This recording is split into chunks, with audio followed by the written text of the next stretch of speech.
Hello everyone. Today our topic is introduction of partnership and partnership final account. This video is very important for 12th student who comes now in 12th standard, and this video is important also for whose student whose 12th examination is complete for entrance exam. After twelfth जो लोग CUET का entrance exam देने वाले हैं under graduate level पे, उसके लिए ये वीडियो आज बहुत इंपॉर्टेंट होने वाला है। इसका फुल फॉर्म क्या होता है बेटा? Common university entrance test.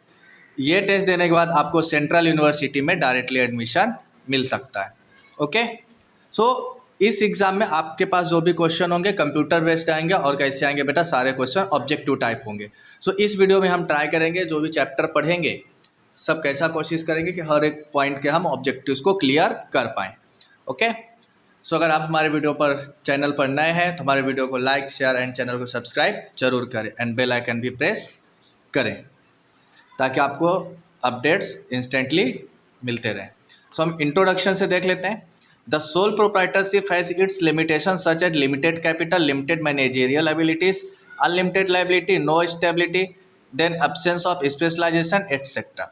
First type of business organization we have seen that is sole proprietorship, and here some limitation of sole trading concern is given: limited capital, then limited managerial abilities, unlimited liability and no stability, absence of specialization। ये some कुछ points थे जिसकी वजह से soul trading concern अच्छे से नहीं चल रहा था।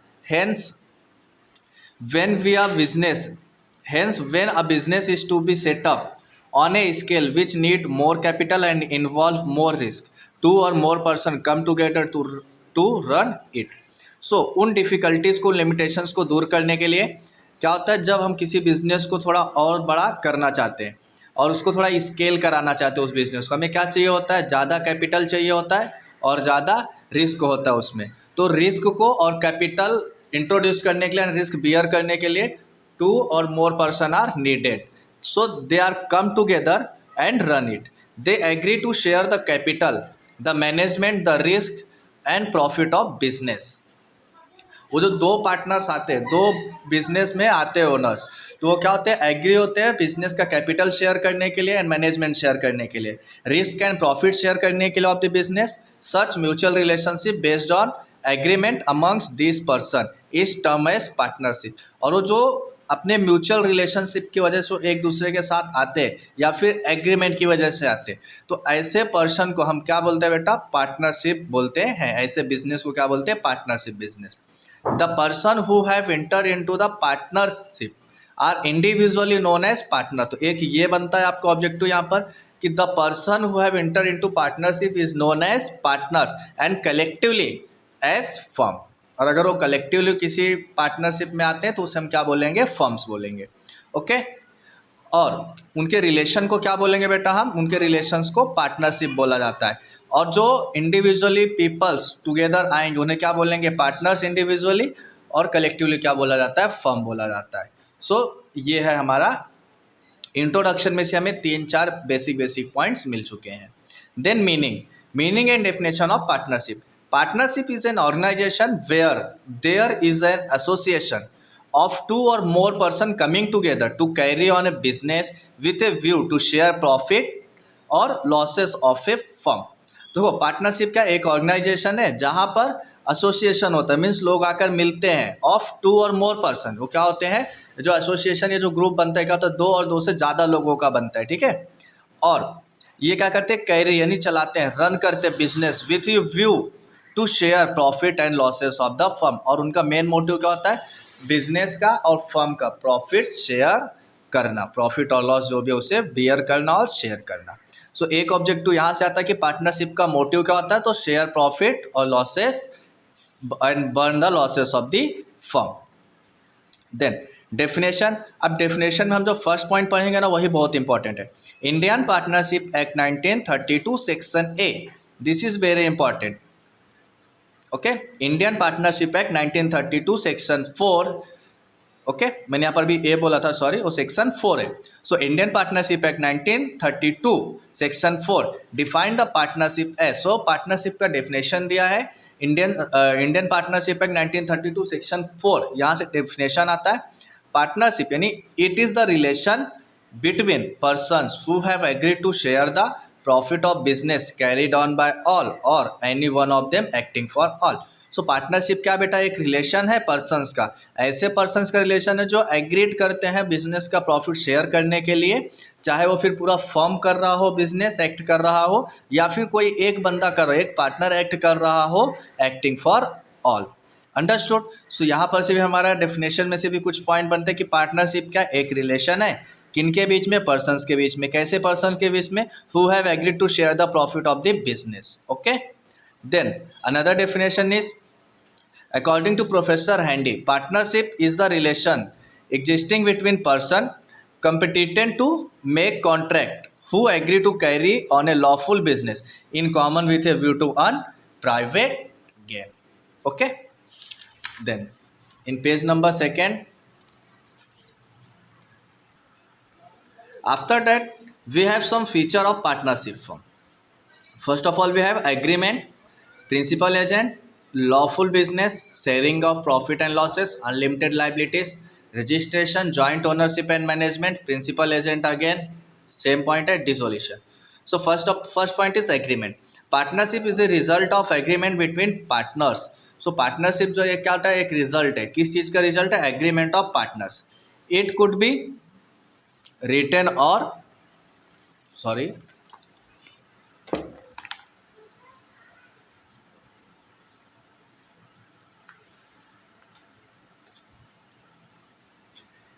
partnership is the result of agreement between partner. It could be written or oral. A written agreement is preferred so that it can be used as proof in the court of law, and such written agreement is known as partnership deed. So partnership deed क्या होता है? Partnership deed is the written agreement of the partners. और जो हमारा partnership deed है, that is written agreement है, उसे हम एज अ प्रूफ भी यूज कर सकते हैं इन कोर्ट ऑफ लॉ।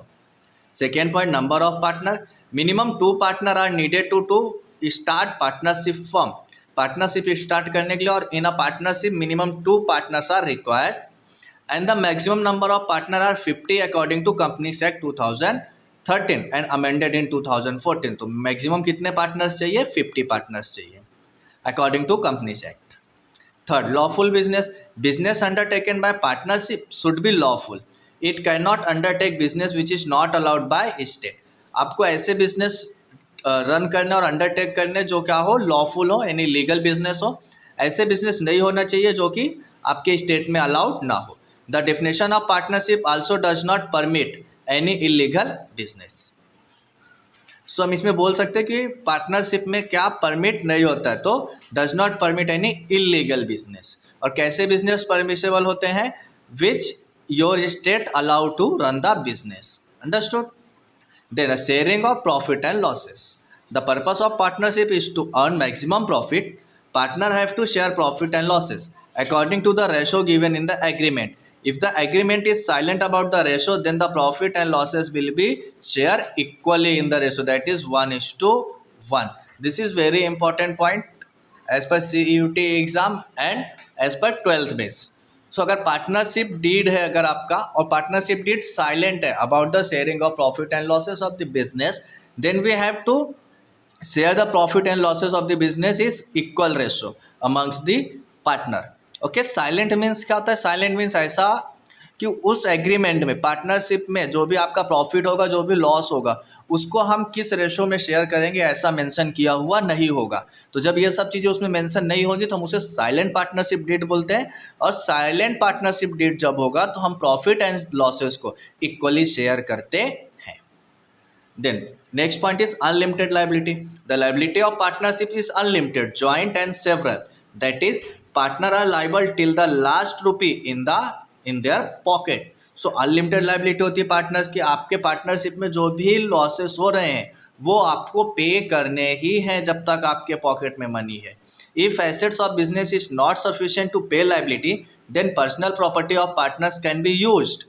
अगर आपके पॉकेट में मनी नहीं है तो आपकी पर्सनल प्रॉपर्टी भी यूज की जाएगी।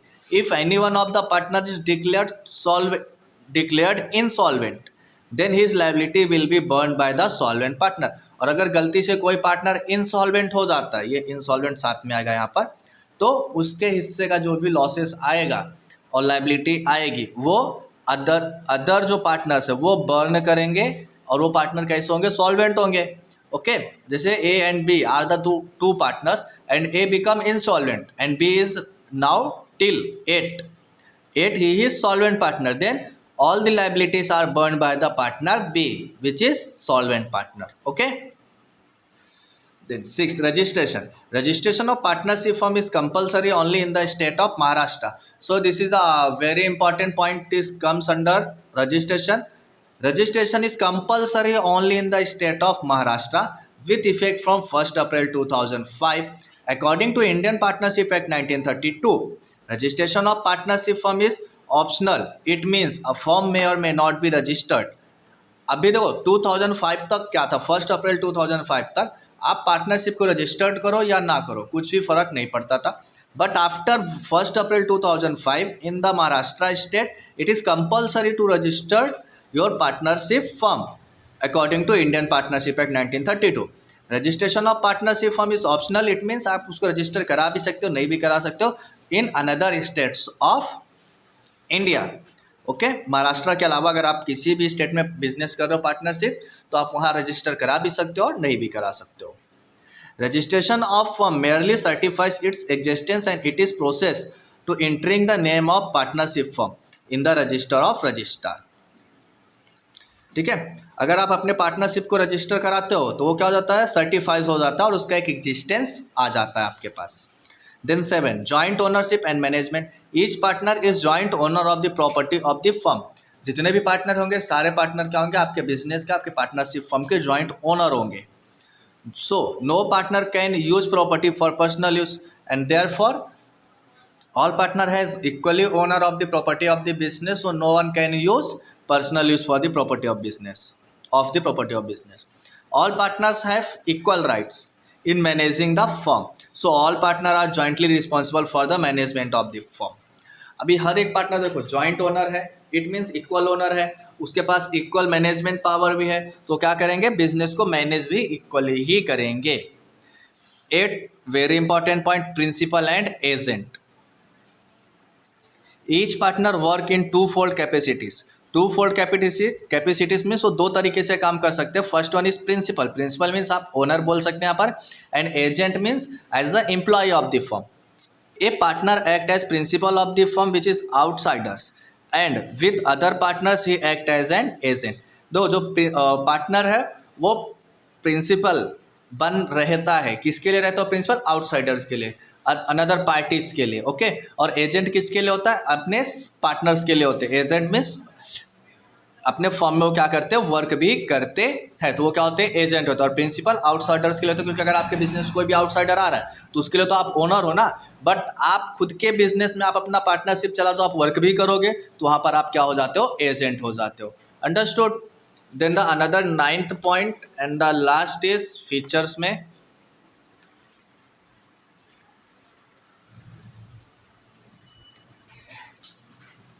Dissolution.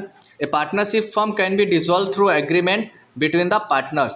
If a partner want to close the firm, can dissolve the firm by giving 14 days notice.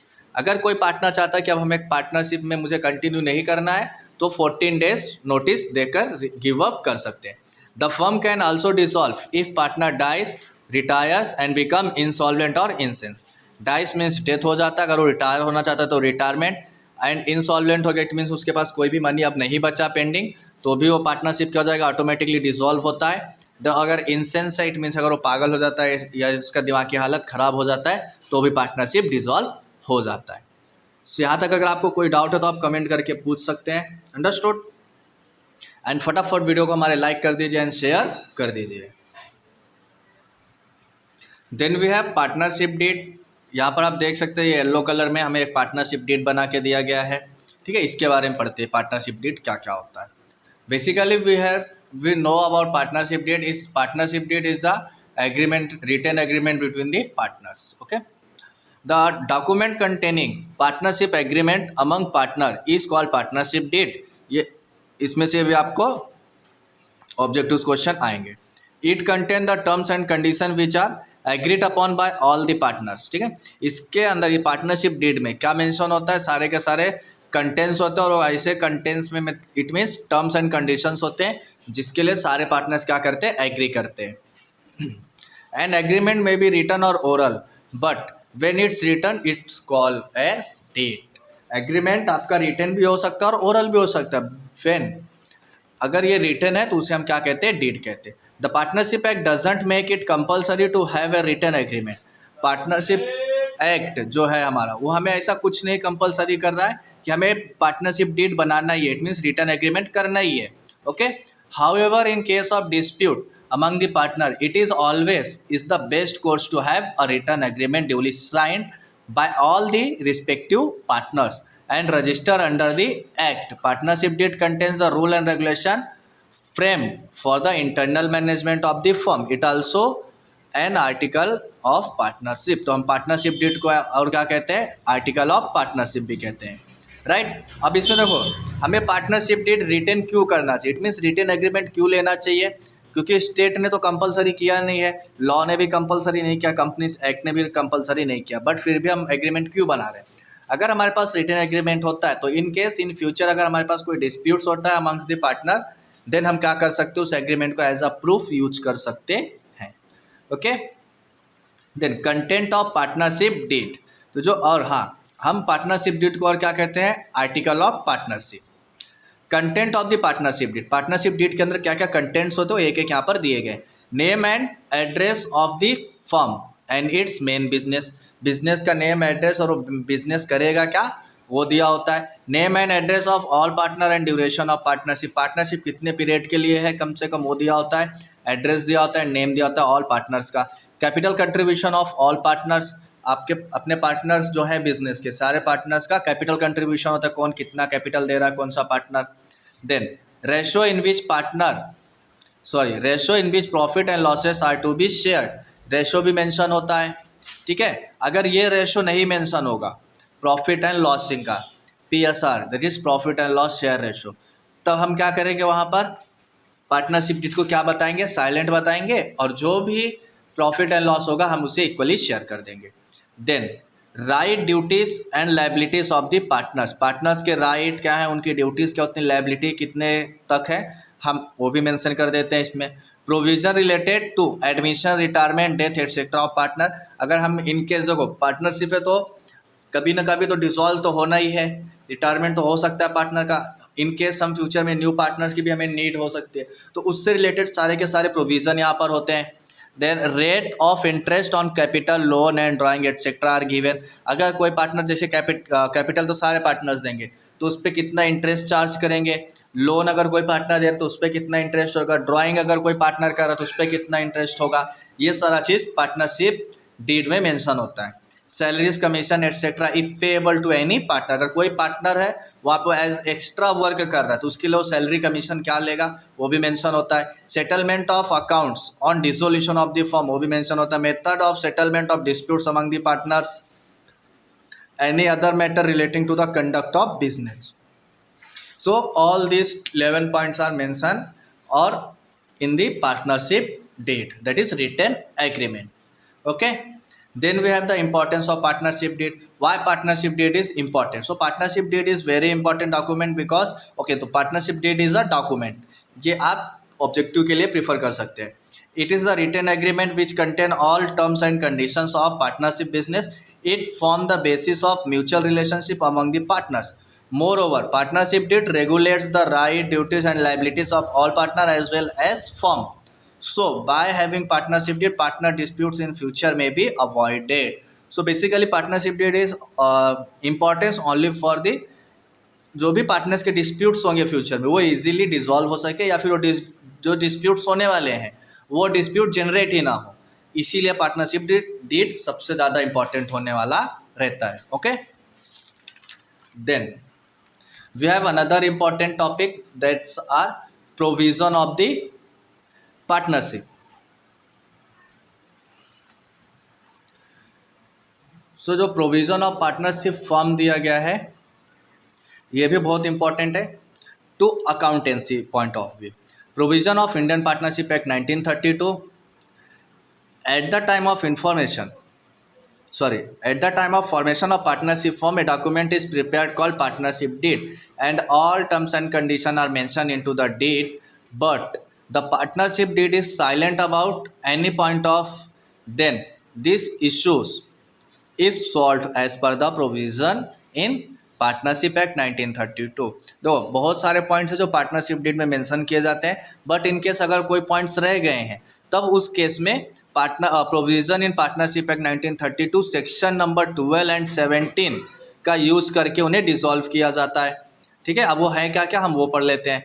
Are made applicable to the determine the following issues, कुछ issues 6 issues हैं यहाँ पर, उन issues को हम कैसे सॉल्व करते हैं।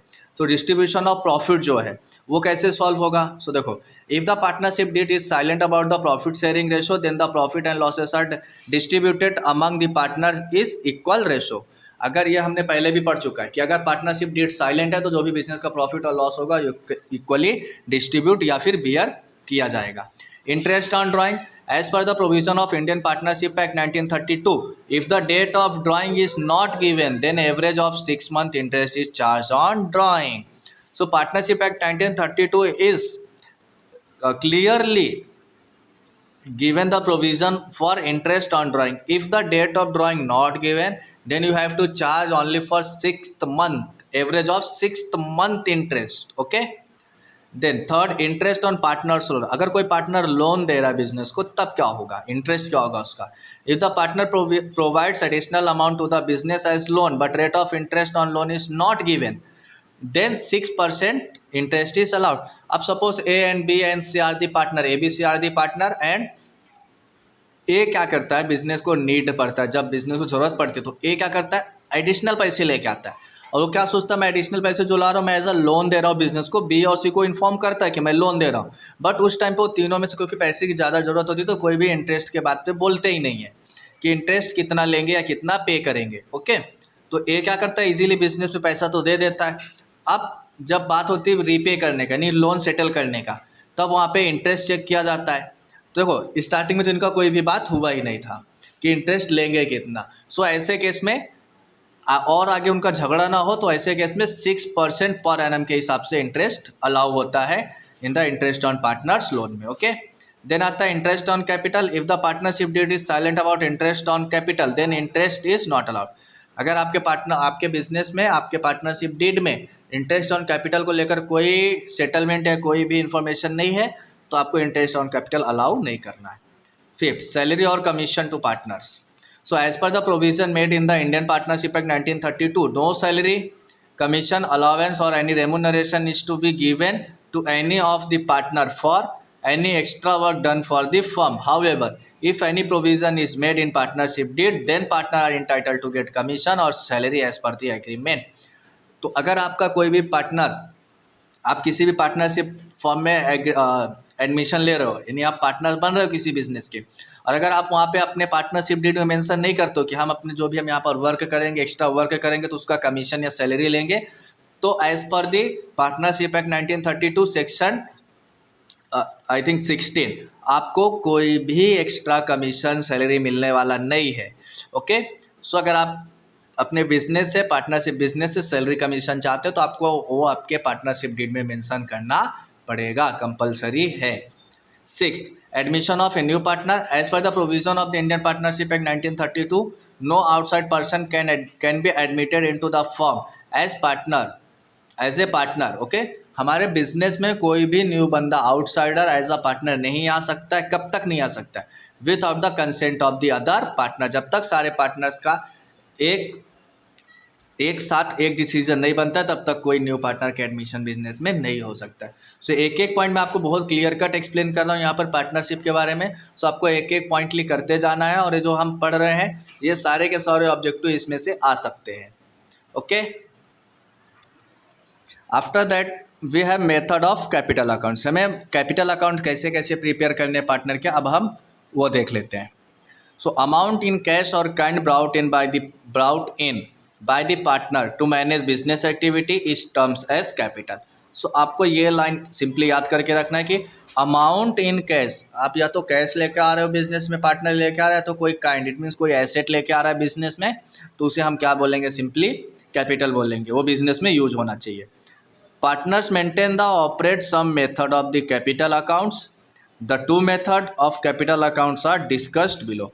देखो पार्टनर जो होते हैं ना, कैपिटल अकाउंट ट्रीट करने के कुछ मेथड्स हैं, कुछ यूज करते हो कुछ मेथड्स। सो यहाँ पर हमारे पास दो मेथड सिंपली दिए गए हैं, कौन कौन से बेटा, fix capital method and another one is fluctuating capital method. Fix capital method में क्या है, कैपिटल अकाउंट बनेगा और करेंट अकाउंट बनता है, ठीक है। एंड फ्लक्चुएटिंग कैपिटल में क्या, ओनली कैपिटल अकाउंट बनता है। फ्लक्चुएटिंग मीन्स क्या, चेंज होते रहेगा कैपिटल। फिक्स कैपिटल से हमें क्या समझ में आ रहा है कि कैपिटल क्या रहेगा, एकदम फिक्स रहेगा। So capital in fix capital method we have capital account and current account. Understood. आगे देखते हैं क्या दिया है।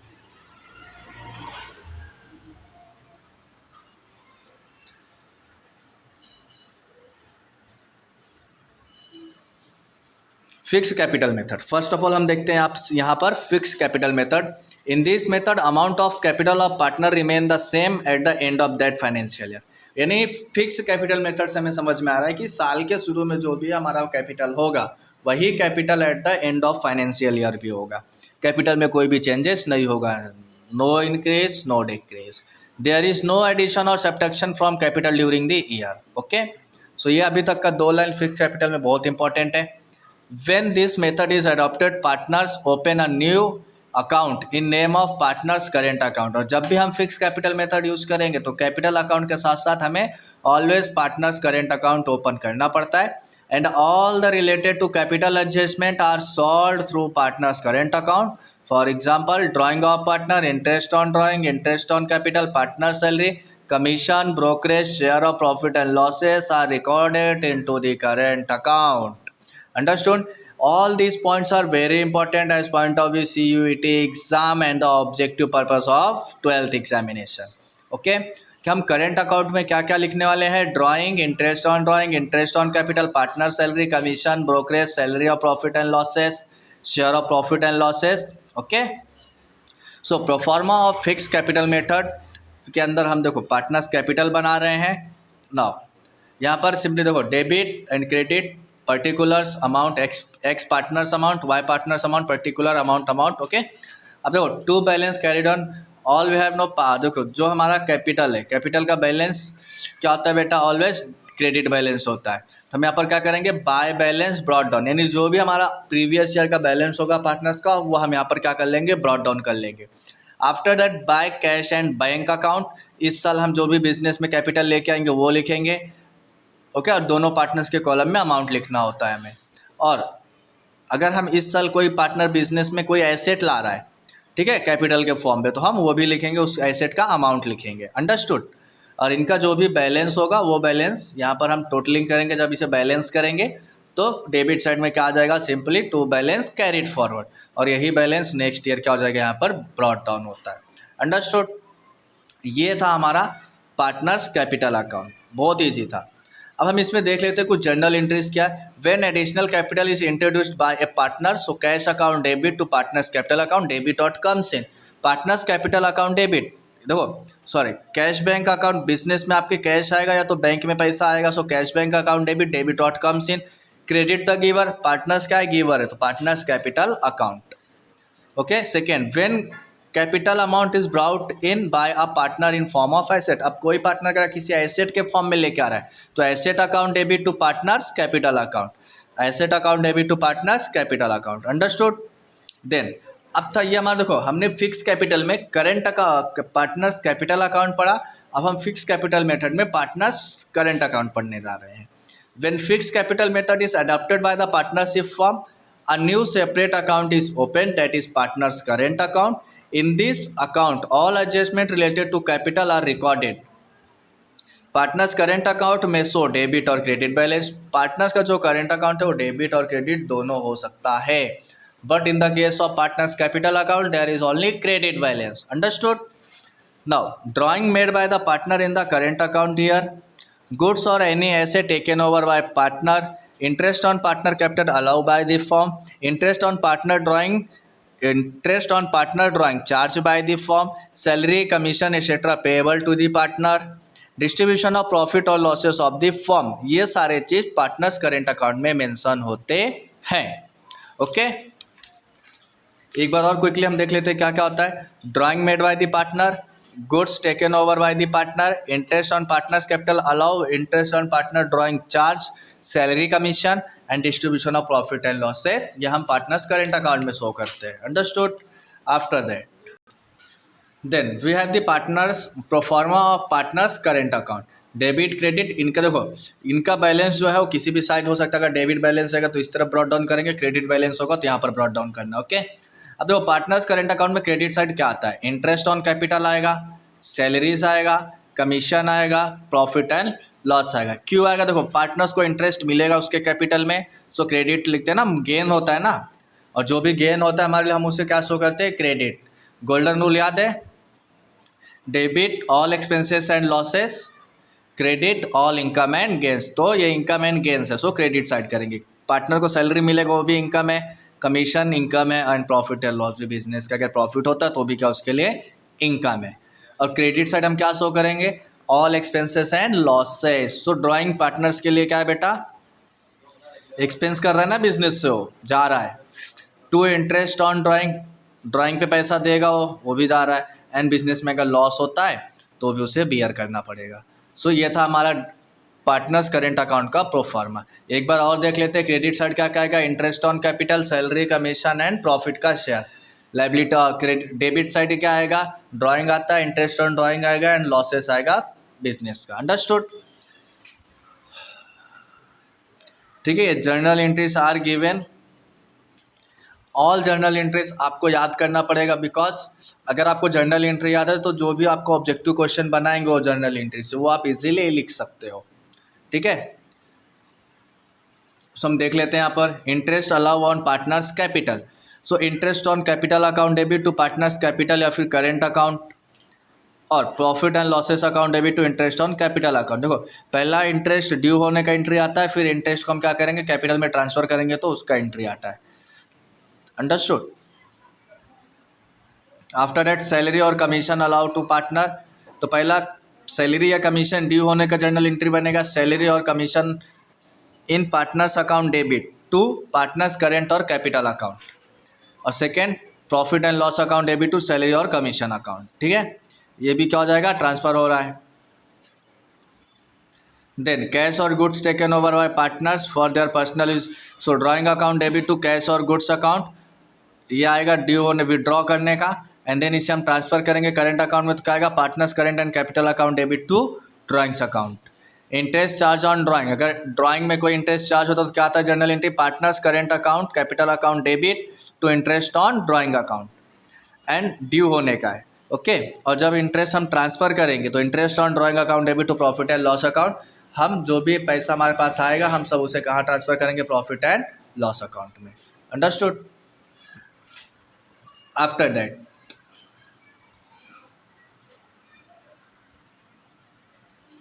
ट्रांसफर ऑफ नेट प्रॉफिट, तो profit and loss account debit to partners current और कैपिटल अकाउंट में ट्रांसफर कर देंगे। डिस्ट्रीब्यूशन ऑफ नेट लॉस अगर होता है तो partners capital current account debit होता है उस टाइम पे, और प्रॉफिट एंड लॉस जो भी आएगा वो क्या होता है, लॉस आता है वो क्या होता है, क्रेडिट होता है। Effect in profit and loss account, अगर हम प्रॉफिट एंड लॉस अकाउंट बनाते हैं तो डेबिट साइड में क्या क्या दिखेगा, इंटरेस्ट ऑन कैपिटल दिखेगा, सैलरी टू पार्टनर दिखेगा, कमीशन टू पार्टनर दिखेगा, एंड क्रेडिट साइड में क्या दिखेगा, interest on drawing only. Okay, तो ये था हमारा whole about fixed capital method. अब हम यहाँ पर चेक करने वाले हैं fluctuating capital method. In this method amount of capital balance charge every year changes every year. यहाँ पे क्या होगा, आपका जो कैपिटल बैलेंस है वो हर साल चेंज होगा। It is called as therefore it is called as fluctuating capital method. In this method the partners current account is not opened, यहाँ पर partners current account कोई भी ओपन होता नहीं है। Hence all adjustment are solved through capital account.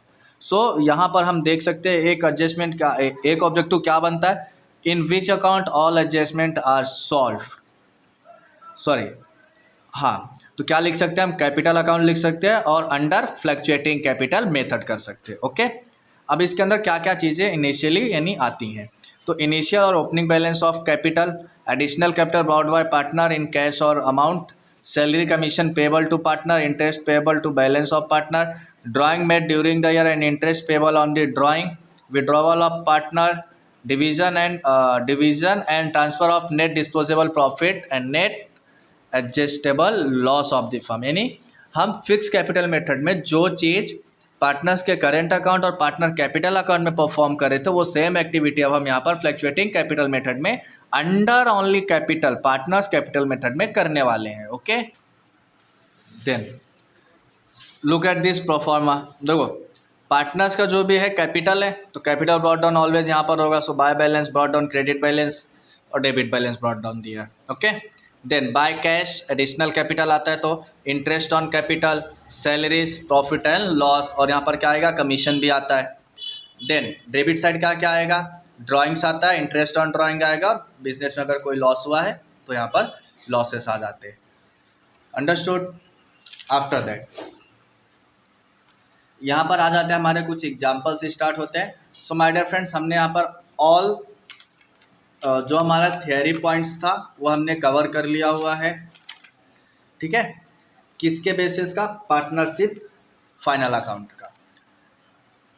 अब partnership final account का यहाँ पर हमें क्या एक समरी दिया हुआ है कि हमें क्या क्या पढ़ा था अभी तक इस चैप्टर में, और पार्टनरशिप अकाउंट में हमें अब क्या क्या आगे पढ़ना है, क्या क्या मेन आइटम्स हैं, कैसा अकाउंटिंग ट्रीटमेंट होगा वो दिया गया है। तो अकाउंटिंग ट्रीटमेंट के लिए हम अगला वीडियो में देखेंगे। सो अगर ये वीडियो आपको अच्छी लगी हो तो वीडियो को हमारे लाइक करें, शेयर करें एंड चैनल को सब्सक्राइब जरूर करें एंड कमेंट करके ज़रूर मोटिवेट करें ताकि हम आपको नेक्स्ट वीडियो भी जल्दी ला सकें।